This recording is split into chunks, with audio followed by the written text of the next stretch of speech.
અમદાવાદ શહેરમાં આગામી 7 જુલાઈના રોજ 147મી ભગવાન જગન્નાથની રથયાત્રા નીકળવા જઈ રહી છે, ત્યારે રથયાત્રાને લઈને ભારે પોલીસ બંદોબસ્ત પણ ગોઠવવામાં આવ્યો છે। આ સમગ્ર પોલીસ બંદોબસ્તને લઈને પોલીસ કમિશનર સીપી મલિક સાહેબ, અજય કુમાર ચૌધરી તથા એસીપી પોલીસ મુખ્ય વડા હાજર રહ્યા હતા। તેમજ સમગ્ર પોલીસ દ્વારા પ્રેસ કોન્ફરન્સ બોલાવીને પ્રેસ ઓફિસરોને પણ સંબોધાયા હતા। ન્યૂઝ ઇન ગુજરાતી, સ્મિત પટેલ, અમદાવાદ।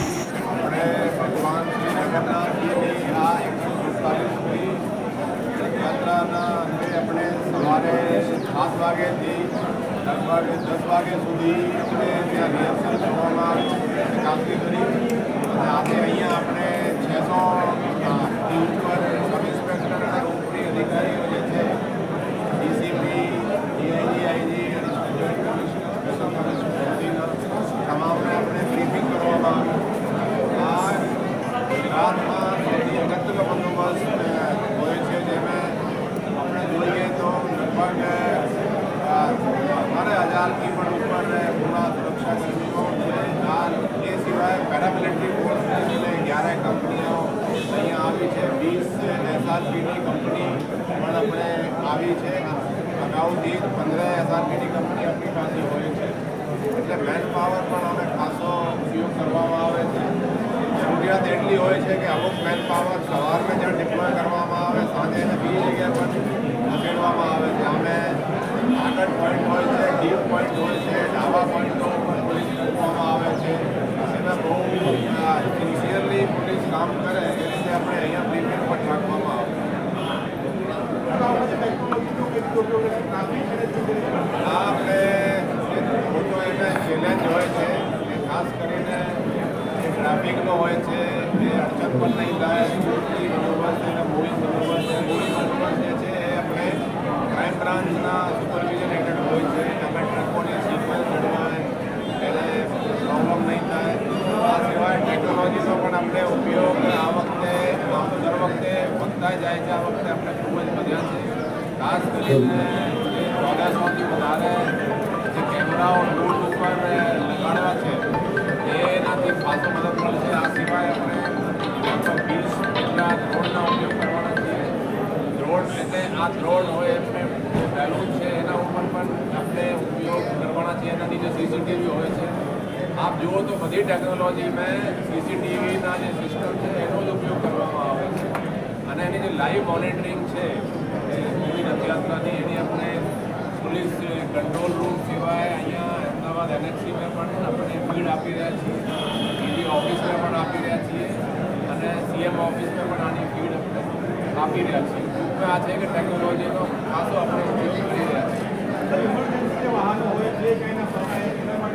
એના માટે પણ આપણે ખાસ સૂચનાઓ આપવામાં આવી છે। ઇમરજન્સી અને જ્યારે થાય કોઈ એવું થાય તો એની આપણે ત્યાં સિસ્ટમ સૂચનાઓ આપી છે। ભીડ પણ બહુ હોય છે, થોડું ચેલેન્જ હોય છે, પણ તેમ છતાં પોલીસ જેટલો શક્ય હોય ઇમરજન્સીમાં વ્યવસ્થિત કાર્યવાહી કરશે। વીઆઈપી મુવમેન્ટ હોય છે સવારે 4 વાગ્યાની આજુબાજુ, એને લઈને ખાસ વ્યવસ્થા શું છે?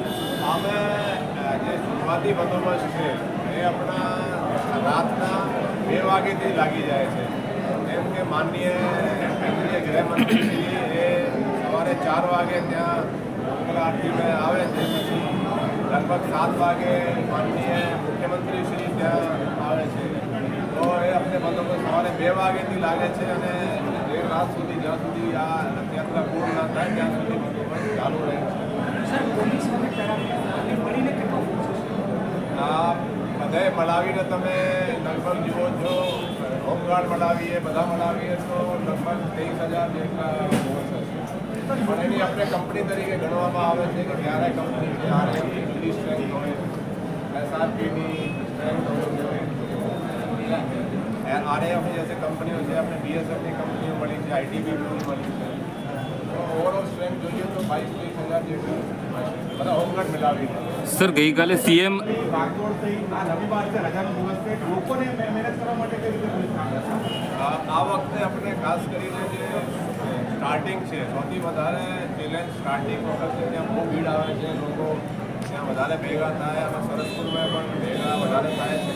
આ વખતે આપણે તમે જો તો બેરિકેડિંગ વગેરે પણ લગાડવામાં આવે છે કે સિક્વેન્સ છે એને આપણે એ રીતે જ આગળ વધારીએ કે એટલા માણસ અંદર હોય નહીં તો આગળ આપણે ત્યાંથી જ એન્ટ્રી પોઈન્ટ ઉપરથી રોકી દેવામાં આવે. સર ગઈકાલે સીએમ અને એચએમએ કેટલીક સૂચનાઓ આપેલી છે.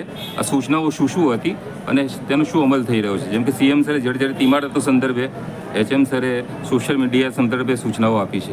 સોશિયલ મીડિયાની જે મોનિટરિંગ છે આજકાલ પોલીસ માટે એક મોટો પડકાર એ સોશિયલ મીડિયાનો થઈ ગયું છે. એમાં અમુક લોકો ખોટી ખોટી અફવાઓ ના ફેલાવે એની આપણે મોનિટરિંગ કરીએ.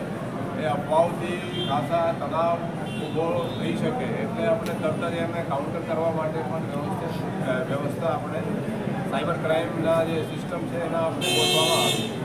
જર્જરિત ઇમારતો સંદર્ભે સાહેબ શું આપણે કોર્પોરેશન સાથે કોઈ બેઠક કરી છે?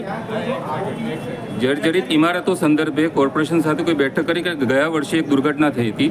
જે લોકો બહારથી જોવા આવતા હોય છે, જે જૂની ઇમારતો હોય છે ત્યાં ઊભા રહે છે અને પછી દુર્ઘટના સર્જાતી હોય છે. જર્જરિત ઇમારતો જે છે એ આપણે એના જે ચેકિંગ જે છે એએમસી સાથે મળીને બધા આઈડેન્ટિફાઈ થયા છે.